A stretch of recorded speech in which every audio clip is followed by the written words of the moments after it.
So, as a promising storage medium, DNA has advantages such as high density, long lifespan, low maintenance cost, and exceptional parallelism. In 2023, a French company, Bioelectric, released the first commercial DNA data storage card, which has a capacity of 1 KB. I'm going to leave these alone for now. I'll come back to you with all that, or you can look it up yourself. As DNA storage approaches practical application, it is critical to develop biologically compatible security technologies to achieve data confidentiality, integrity, and availability in this new storage paradigm. Conventional digital security is based on mathematical difficulties such as NP-hard problems.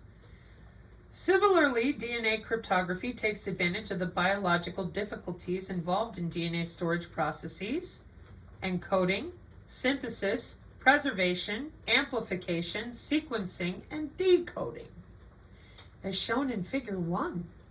For example, not knowing the key primers makes it difficult to amplify the target DNA sequences. The transformation of the origami structure, here's your DNA origami in part, folks, makes it difficult to assemble the information planted on it. A single nucleotide mutation could be used to encode information, and the alternative splicing of gene structure produces wide variability.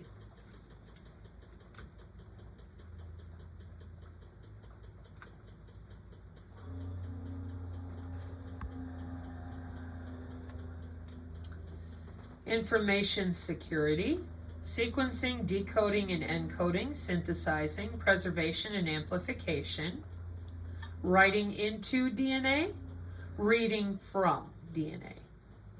DNA cryptography, alternative splicing, randomness of DNA synthesis, DNA origami, central dogma, PCR amplification, single nucleotide polymorphisms. Okay?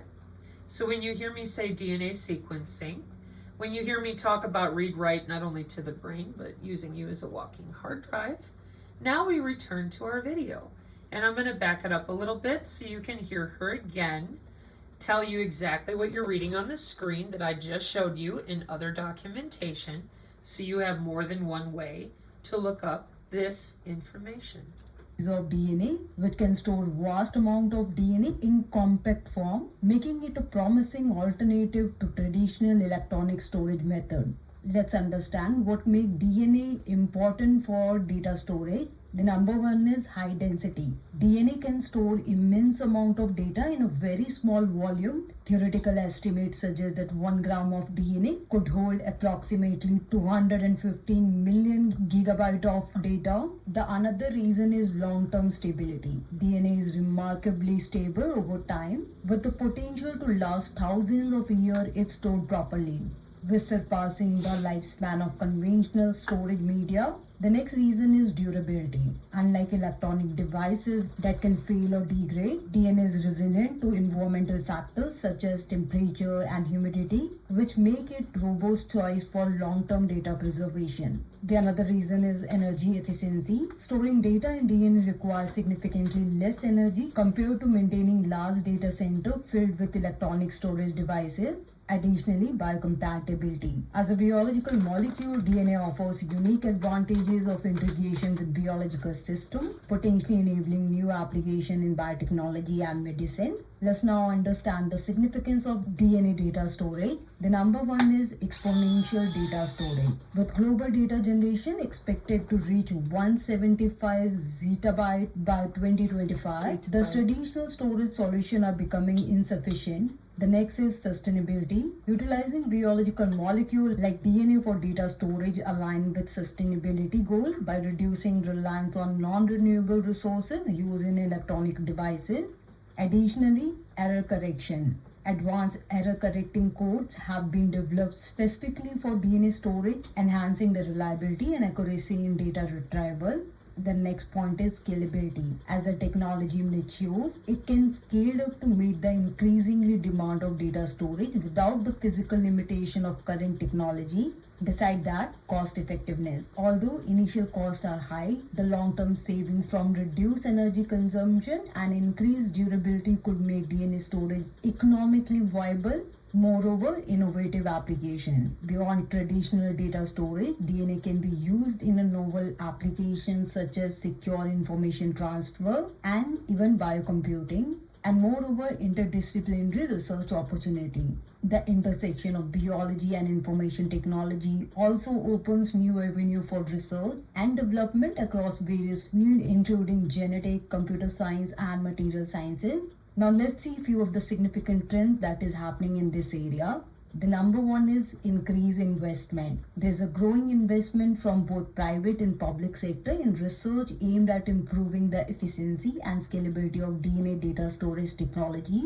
The next is advancement in synthesis technique. Innovation in synthesizing DNA have led to the faster and more cost-effective method for encoding and retrieving information from DNA. The next is integration with AI. Artificial intelligence is being utilized to optimize the algorithm for encoding and decoding data stored in DNA, which enhances the performance and reducing the error. Moreover, development of standard protocol. Efforts are underway to establish standardized protocol for DNA data storage to facilitate broader adoption and interoperability between systems.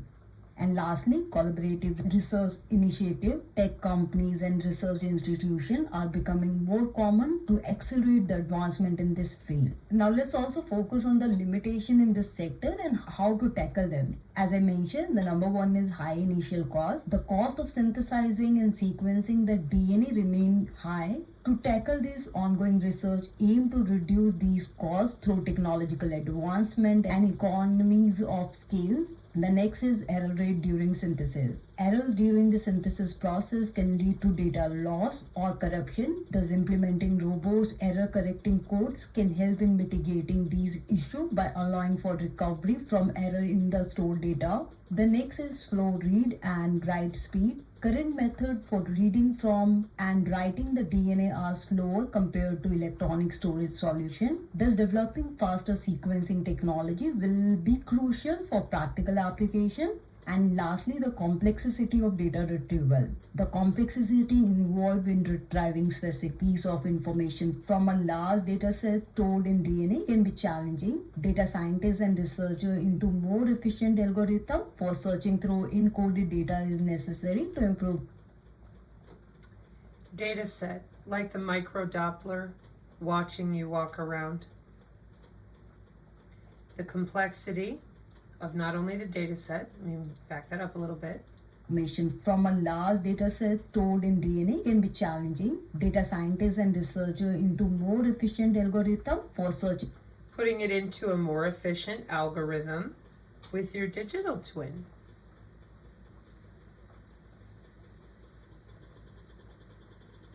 Hi everyone, welcome to Foresight's Biotech and Health Extension Seminar Group, and welcome to Michael Levy. Once more we have you on. I think it's now the third time that we have you on for a seminar at least. We've had the pleasure of welcoming many of your grad students and other collaborators into various other Foresight venues, and I think it's safe to say that there's very few people that are so versatile, so at the frontier of many fields, connecting them in such rich ways as you are. And so usually don't just talk about biotech here, it usually goes into some agential stuff, into some AI related bits, into some regeneration stuff, but also into some xenobot stuff. And so let's see where this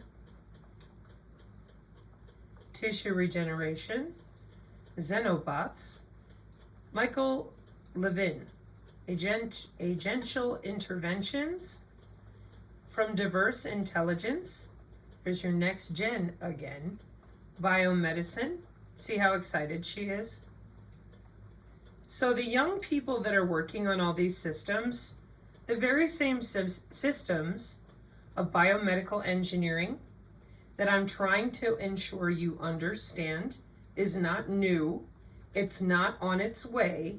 It's been around since the 90s. We do not hand out all this material to the commercial world via academia until DARPA has already got it tied up and out of R&D. So now, for the last couple of years, we see this is Michael Levin. This is your cracking the bioelectric code so that we can change the way your cells anatomically reconstruct themselves.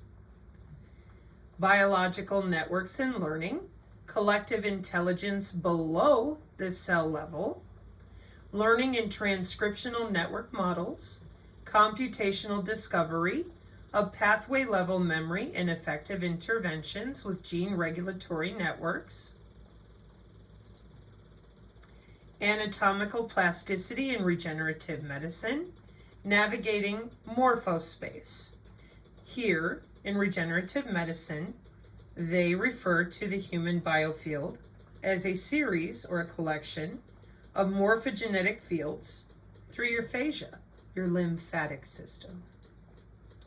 Changing the bioelectricity allows them to change the anatomical outcome. Okay. Memory transfer.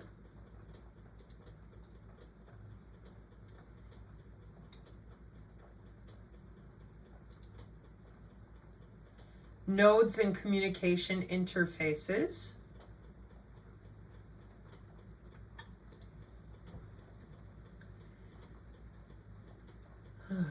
Memory interpretation and evolutionary adaptation. I am purposely scanning through this because I've seen it. I encourage you to take a look for yourself. Evolution and problem-solving agents.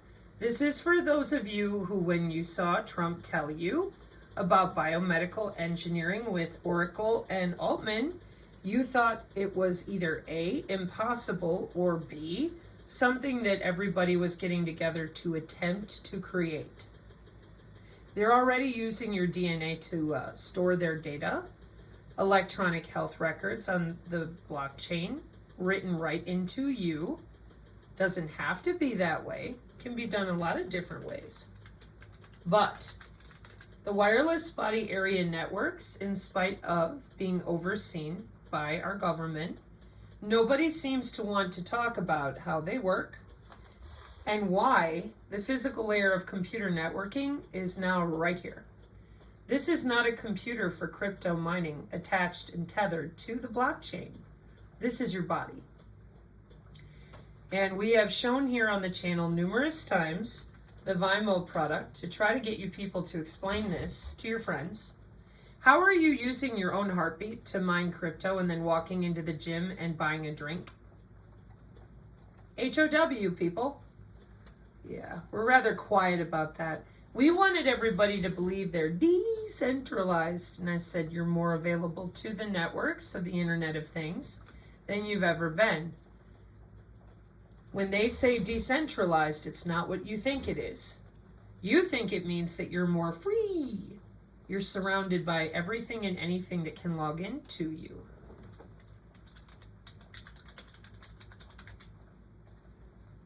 Let me give you a few pictures to help you out. Decentralized, oh, not again.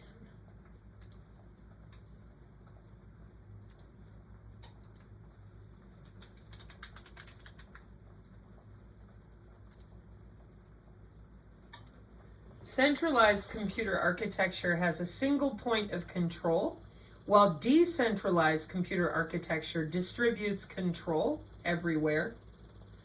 So they kept yelling about being cypherpunks, and for me, coming from computer networking, we have systems of systems and we have distributed systems. And as you saw with that definition, for me, I'm like, well, now anything can get to you, as you see over here on the right. Let me give you another one I like a little better. So if this is you here in the middle, and client 1 is trying to send some malware to your liver, you can cut off one cord, and then client 1 is out here and they can't get to you or your liver through client 2, 3, 4, 5, or 6. Now you're decentralized. Now everybody can get to you. Yeah, that's what it means. That's your Internet of Things. That's your mesh networking. Let me show you another one. So centralized, which is how we run things over at the DoDIN with the DoD, etc. You have a central server with one way,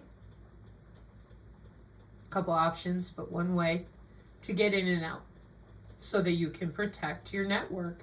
Which, if your network is comprised of your liver and your spleen and your gallbladder and your stomach and your brain, you would think we want to keep that nice and protected, right? No, we're decentralized. So any device becomes a node and we can peer-to-peer, log in and out. We can do whatever we want because everything can see you. Centralized here in the middle. Decentralized, can get to you anywhere we want. And distributed systems are even more interconnected. Here's the way it used to be. We could cut off just this one node and secure the network. Not anymore. Now you're decentralized. Everything can get to you. You're surrounded. How nice is that? So my issues with the blockchain people and the cryptocurrency are specific to how many humans out there have no idea that they're tethered to the cloud, and that hackers for the past 15 years are very friendly with our Department of Homeland Security and DEFCON. They're very friendly with logging in and out of people for their cryptocurrency.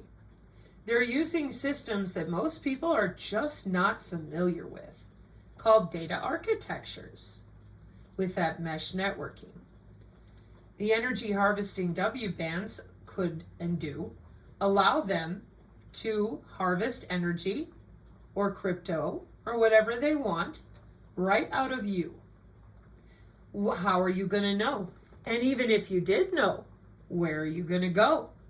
You're connected to the cloud. That's great. The police will not help you. Your doctors will not help you. The government will not help you. So you become a targeted individual. And somebody, whether in your apartment complex or through a different mesh networking decentralized system, is going to continue mining your energy. Because the energy harvesting W bands are connected the same way all of the body area networks are connected, available to plug and play with the cloud. Visible light communication, wireless sensor networks, satellites, and your blockchain. That's why I kept asking, are you going to explain this? Are you going to explain this with the affiliate links you use? And it is as simple as admitting to people, like Deloitte does for your crypto, that your body is a node on a network. That's it. So, biological systems are active agents operating in diverse spaces. They solve problems and navigate these spaces at multiple scales. Biology commits to saliency and playing the cards it's dealt, not overtraining on the meanings of past information because the medium is fundamentally unreliable. Similar dynamics in agent scale cognition and population scale evolution of form and function. In short, problem-solving intelligence is there from the start.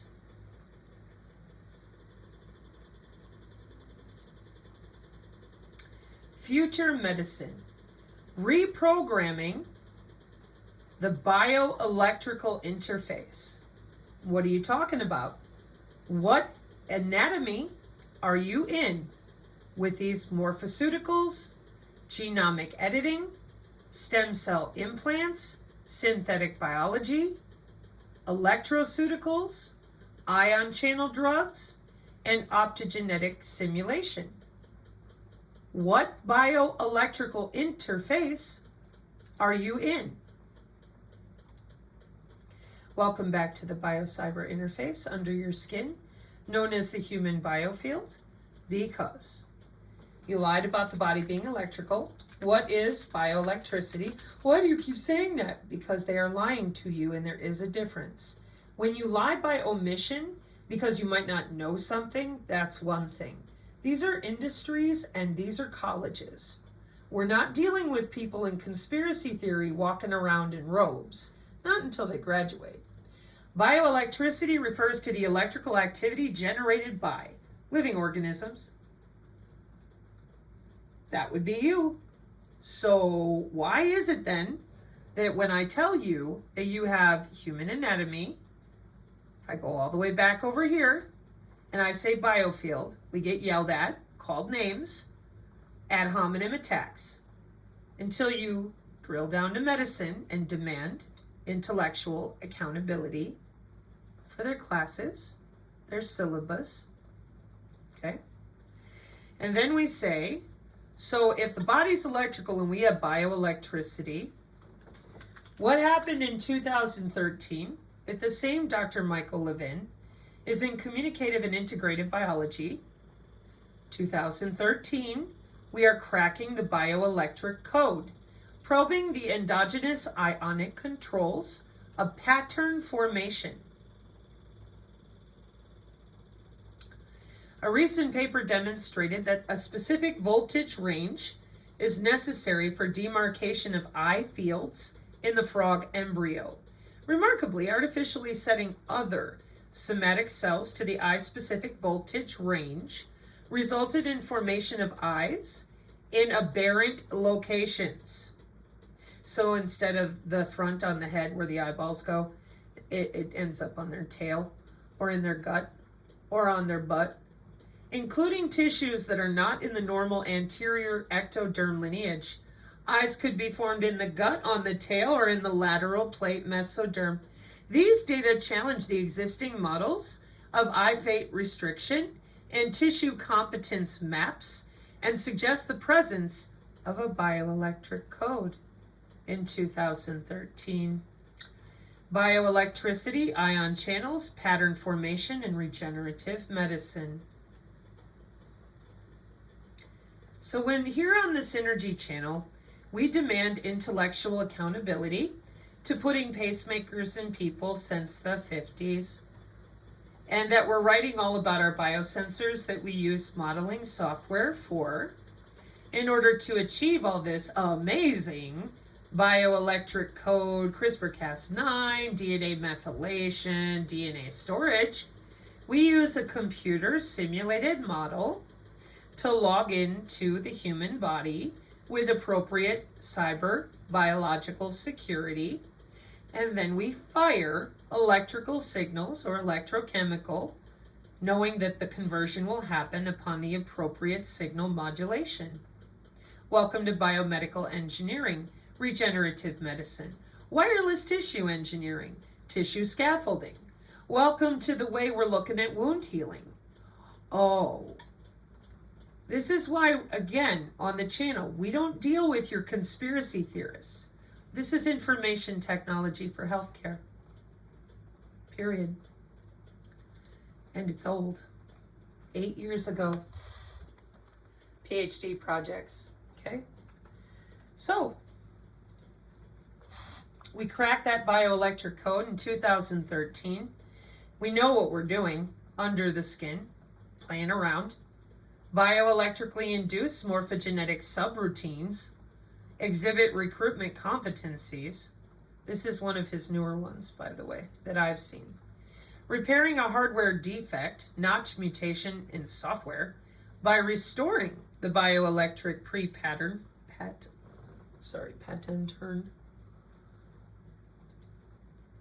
Normalizing cancer by reversing the dissociative identity disorder of the somatic collective intelligence.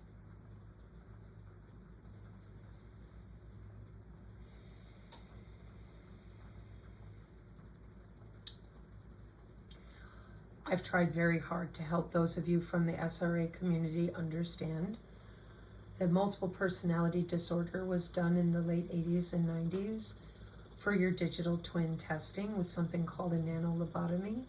It's read-write to the brain. You don't have an uptick of 1,000% in multiple personality disorder because a bunch of old bitty bitchy women got together and read a magazine. Okay? So when you talk about your somatoform having problems, that might be in major part all these different systems shifting your electricity for very basic things. And when we talk about dissociative identity disorder in a system, you're talking about the different ways your cells are communicating. So they're going to use that phrasing, that terminology, the appropriate way with cellular structure. And the reason for that is because they have read-write to the brain. They use certain areas of brain tissue to store their data, exactly like I warned you. So the sooner that we get motivated to communicate about our future medicine communication, in which we're going to overwrite your neurons, and now you're going to yell at me and tell me I'm being hyperbolic, so excuse me a moment. Let's cut to the Air Force Research Laboratory so that I can show you Battelle and the read-write to the brain with your DARPA non-invasive N3, okay? This is your IIT-SEC, where our digital twin databases are sitting with your Department of Defense. I try to show this as often as I can because it's modeling software, and again, it's very important that people know where to read, okay? We're not dealing in somebody's startup. We're dealing in 50 years of development and application, not only with our military, but with healthcare.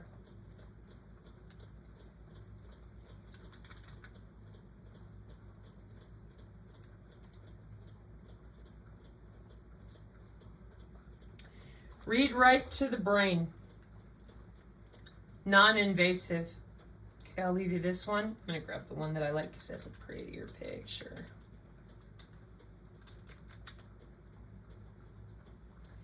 Coming from Medical Design Briefs, I'm pretty sure, 2019. The encoding and decoding, not only with your DNA, but your actual tissue, anywhere they want to, by manipulating that bioelectricity and logging into the human anatomy that they do not want to admit exists because it belongs to them. You are localized for your targeting, whether it's coming from the smart fridge or any of your decentralized Internet of Everything devices.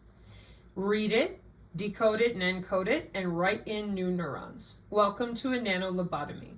The testing for this was called MPD, Multiple Personality Disorder, and DID. Period. Like I said, when the 1,000% uptick in those two alleged mental health disorders went on, plenty of responsible psychiatric people questioned, where did it all come from all at once? Well, DARPA tests things in research and development before they deploy it out to their friends at the biolabs to overwrite your neurons for DNA sequencing while you're sleeping. Or not. I am genuinely sorry to those of you that don't know about these systems, but I'm not taking responsibility for your lack of knowledge. I'm trying to offer you an olive branch of comprehension so that your anxiety goes down and that you understand these are deployed systems for our super soldier technologies that are real. How do you make a living weapon? Okay. And just because we can, should we? Well, we will still be worrying about those ethics in 30 years, and the Chinese will have already done it. So they went ahead and did it, which is why it is very important that people understand that the human biofield, formerly known as the aura, is the anatomical logging in and out for your biocyber interface and the future of medicine, communication, training, molecular pathways, cells and tissues, molecular communication. From chemistry to somatic psychiatry, bioelectricity is the interface layer that enables top-down controls mind-body medicine. We can hack this for transformative health applications. Biomedical interventions. One more time. You have your cell training, anthrobots, biomechanical triggers, morphoceuticals, electroceuticals. You have your optogenetic stimulation, and, as always, your wireless drugging, your molecular target drug there, your genomic editing with your seq-RNA, your CRISPR-Cas9, etc., etc., etc. And that is why you have a biocyber interface. They needed more room for storage, and you're not allowed to feel your own biological, bioelectric field. It belongs to them. It does not belong to you. Your own body, your own tissue, does not belong to you. 8 years ago on the YouTube, we still have people who call themselves professionals lying about the biosensors, the way we log in, and claiming that you can wear a magic pendant or a haptic gear like a smart textile coat and escape your own biological signals, your heartbeat, your respiration, and everything that they use to log into you. Is your DNA in motion? Yes, your DNA is not static, it is dynamic. That's what they're watching. They're watching your biological signals. They're not watching a PCR test sample of your DNA. They're using molecular communication to log in and out of you anytime they want to. This is your new healthcare.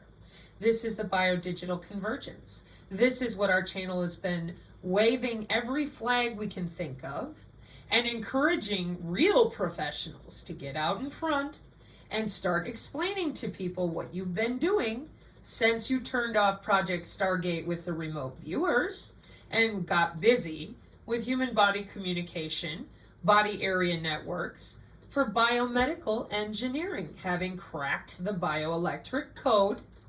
And we are very open digital twin standard for autonomous systems, a physics-based ontology for next generation control and AI. None of this is new. None of this showed up yesterday. All of it has market share. So here on the channel, we really did believe, we still do, that if normal people understood that biomedical engineers literally get together at hotels and they learn how to log in and out of your brain and your body. And it isn't just for those of you with pacemakers. No. We have an internet of behaviors.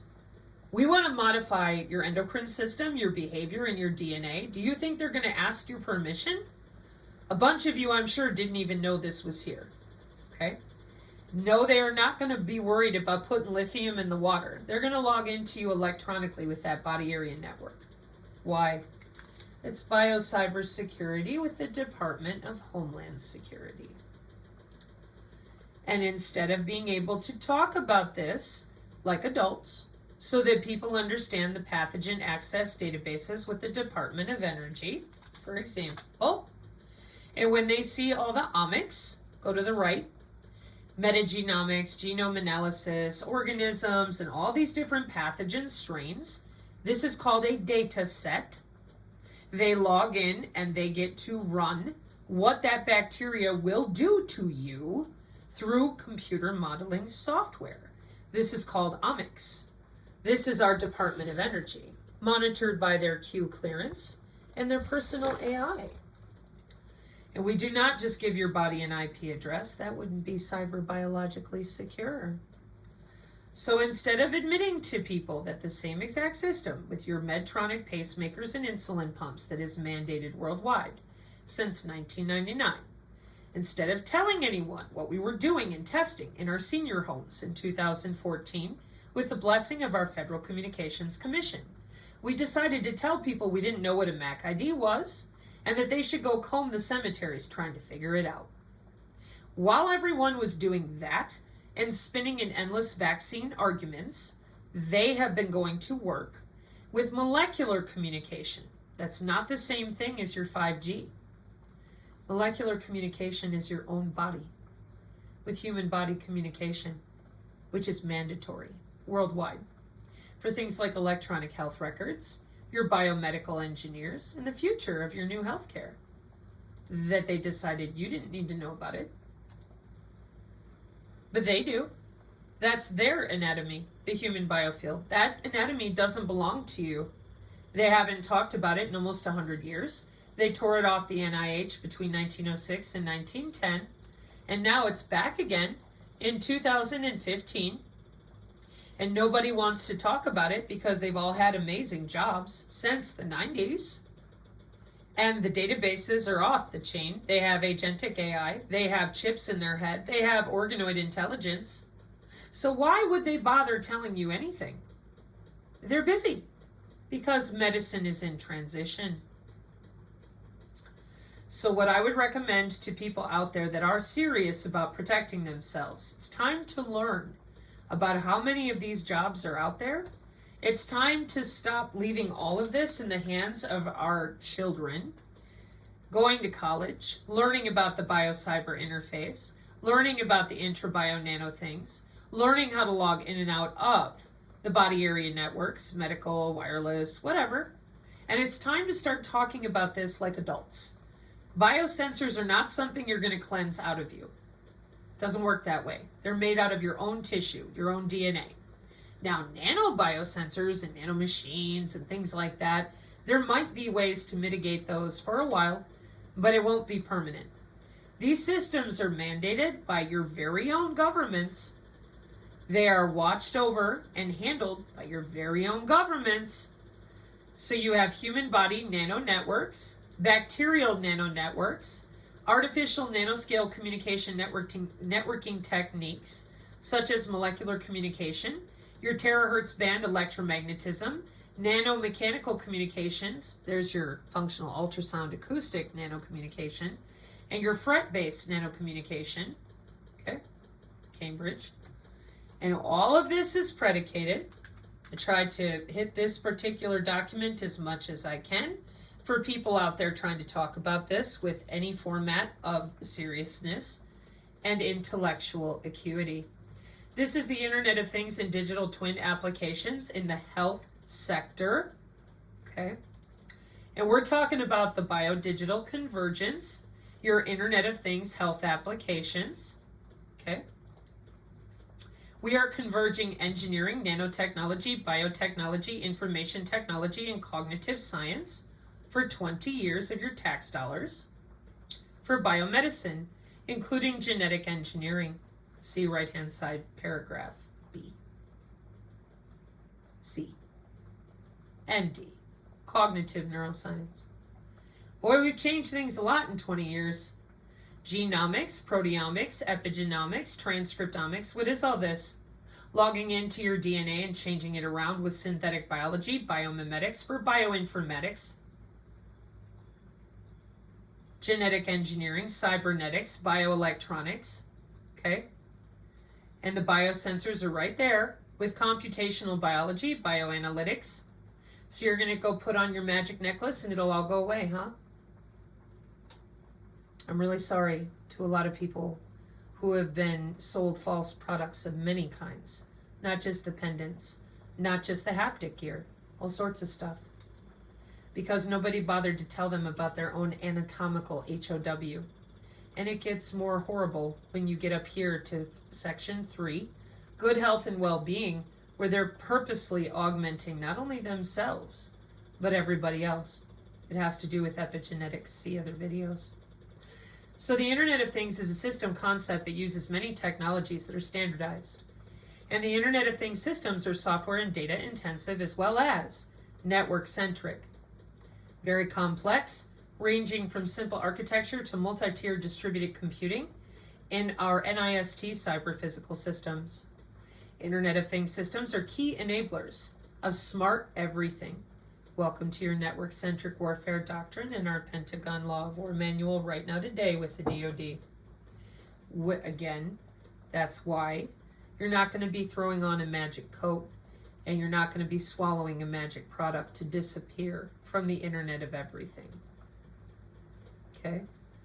The biosensors also, we have quantum sensors, nanosensors, and about 40 different derivatives of sensors that are then augmented again by how they are communicating with immunosystems, enzymes, tissues, organelles, whole cells, to detect chemical compounds, usually by electrical, thermal, or optical signals. Your graphene-based sensors in health monitoring, non-invasive, meaning remotely available but only to them, is everything that you see on the right-hand side. You have your implantables versus wearables. Data quality. Technologies found in the Internet of Things systems with appropriate IEC ISO standards. Hope cycle for your Internet of Things. They know that this will have a disruptive societal effect. They talk about it in tons of white papers. This is real-time data. This isn't something that they log in and check back in 5 minutes. Your smart society, smart healthcare, smart payments, all of it is built on your body area network, which requires behavior modification and 24/7 monitoring. Welcome to telehealth. How did they do it? They lied to you about your own anatomy, tethered it to the cloud, and gave themselves an algorithm to log into your own biological signals. And you still out there won't admit your body's electrical. You won't admit how the system works, but you're using your wireless earbuds just fine, probably using a Fitbit, and a bunch of you are involved in the crypto. So color me confused. Okay, so here's your body sensor networks from a long time ago. Oh, it's smart healthcare. Trump jumps out there and he's like, yo, check it out. Oh my gosh, what are you talking about? Oh, we need $500 billion. And the rest of us are like, you guys have already built a bunch of this. Yeah, you've been busy since the 70s, wireless sensor networks, see other videos. And so we got integrated architecture now in ways that none of us really wanted to be that intimate with our smart fridge, but it's an internet of everything. These systems were built in your hospital. The Internet of Medical Things is the network of medical devices, hardware infrastructure, and software applications used to connect healthcare information technology. All done. And you being connected all the time, everywhere, in ways that you have no way to turn off or walk away from, because we're measuring your DNA resonance, your heartbeat, your respiratory, and anything else we put together in your algorithm. Welcome to your digital twin. The definition of your digital twin is your digital representation of a target entity with data connections that enable convergence between the physical and digital states at an appropriate rate of synchronization. Well, welcome back to computer networking under the skin so that you can drop that location. No, I'm not kidding. How did you think all this stuff works? Was somebody waving a magic wand? Was Santa Claus and the stork? No. Peer-to-peer, peer-aware communications. For your personalized smart home environment, too. Remember, you're decentralized. Anything can reach you. The synchronization packet scheme, a comparison among direct proximity communication standards. 3GPP, Wi-Fi Alliance, Bluetooth SIG, Zigbee Alliance, IEEE 802.15.4a, ISO IEC, published date, frequency band, maximum transmission, maximum data rate, no Illuminati. I ain't got anything here that shows me conspiracy. I got a bunch of math with the appropriate multi-hop designation. Over here it says 2010, 2007, 2014. Okay? Then I click the next button, and here's my SuperFrame computer networking packet synchronization. The relationship between the length of a SuperFrame and the phase of a synchronization timer. 802.15.8. Peer aware. Aware. Position, navigation, and timing. Yeah. So they drop that location, be working great. Digital twin has some or all of the capabilities of connection, integration, analysis, simulation, visualization, optimization, collaboration. Digital twin can provide an integrated view throughout the life cycle of the target entity. Oh, is that why NVIDIA and your principal deputy, the Space Force guy, etc., are telling you right here, digital twins are not just for inanimate objects and people. They can be a virtual representation of computer networking architecture used as a sandbox for cyber attack simulations. They can replicate a fulfillment center process to test out human-robot interactions before activating certain robot functions in live environments. Digital twins can help maintain a healthy supply chain to ensure optimal performance, etc., etc., etc. Okay? Did anybody really believe that Trump would roll out there with a system that they had to go daydream up and pay $500 billion for? Are you kidding me? The guy comes from business. I don't care what your personal opinion is. He comes from business. He's a businessman. Please pay attention. According to Gartner and Deloitte, that's your blockchain people. That's your cryptocurrency people. A digital twin is a digital representation stored underground with certain biomedical databases of a real-world entity or system, Cider, Miter, Eider, and Tokamak as well, is an evolving digital profile of the historical and current behavior of a physical object or process. The implementation of a digital twin is an encapsulated software object or model that mirrors a unique physical object, process, organization, person, or other abstraction. The digital twin is thus based on massive, cumulative, real-time, real-world data measurements. No Illuminati hand signs, no conspiracy theories, no maybes, measurements across an array of dimensions. Data from multiple digital twins can be aggregated for a composite view across a number of real-world entities, such as ship, bridge, building, factory, supply chain, or cognitive smart city, Liberty City, Ascension, 5D city. Mirroring is done through synchronization using data streams. Oh, yeah. Computer networking through the body. Yeah, and we know exactly what a Mac ID is. Yeah, and this is where I play my rap music about dropping that location, because who doesn't know this stuff about sharing music files with your phone, airdropping with your iPad, location-based advertisements when you travel, emergency notifications if you're in trouble, search and rescue, etc., etc., being able to turn down your heat from your office with your car. Amazing, huh? When we put things in context and we stop telling UFO ghost stories, we find out they were under everybody's skin, calling them remote viewers, and then when they had their databases in 1995, they went to body area networks. Nobody said a word. Everybody went to work. And so now, welcome to your personalized medicine. Welcome to Precision AI Healthcare. What is Precision AI Healthcare? This is the use of artificial intelligence to analyze and interpret health data to improve patient care. They're going to log into your digital twin. They're going to take a look at how the medicine or the drug or whatever it is that they want to use for things like nanotheranostics, electroceuticals, wireless tissue engineering. They're going to use your digital twin instead of you. This is all part of genomics. And before you start yelling, please do not yell at myself or other synergists. I'd really appreciate it if we can start speaking to one another like adults. Fair warning, if you lie and claim that you're too stupid to read, but you're plenty intelligent enough to run a podcast or a Substack, you might not get the nicest response because we're kind of done with that behavior after 3 years of putting up with it. So, your FDA Modernization Act 2.0 passed through Congress already.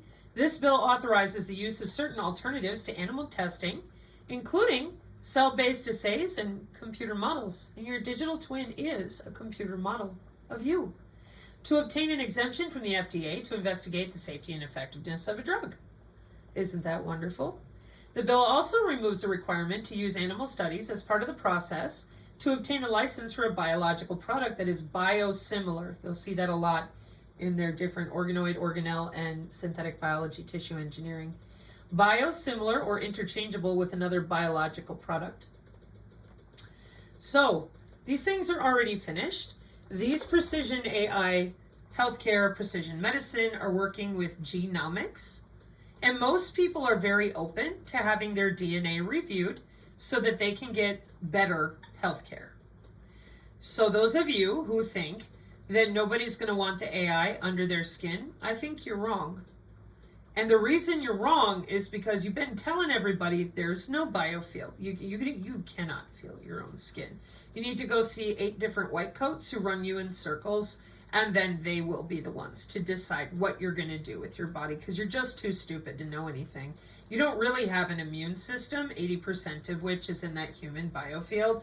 No, you don't have an immune system. So we're going to give you a biocyber interface, and we're going to log into you whenever we feel like it to play with your gut microbiome.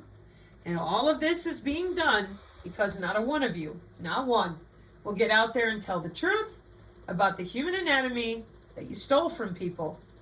That's why it's always a religious fight and a circular argument, and the consciousness peddlers to make you believe in, I don't know, the flying spaghetti monster, rather than talking about intra-body networking with our biomedical engineers for your health. Welcome to your new healthcare. Whether you asked for it or not, there she is. I hope you've enjoyed today's presentation, and may you endeavor to bring more education to the people of your nation. Mark 5:36, do not be afraid, only believe. Amen.